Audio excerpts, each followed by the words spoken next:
वादा हो कोइल हमार वादा टूटी ना माई बहिन के सवाल बाटे हो। अरे जन जन में उठल बाकरंती लिख के दे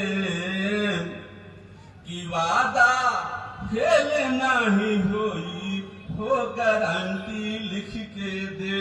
चारू ओर रही सुख शांति लिख के दे।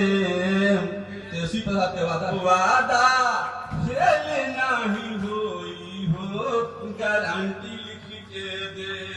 माई बहिन के सवाल बाटे हो।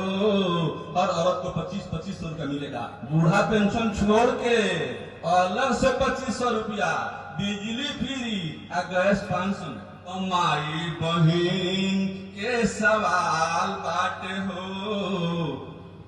लालू के लाल के कमाल बाटे हो। तो जानो तो पूरा बिहार अब के रुकी ना। आई वादा हो कोइल हमार वादा टूटी ना। अरे जन जन में उठल बाकरंती लिख के दे। वादा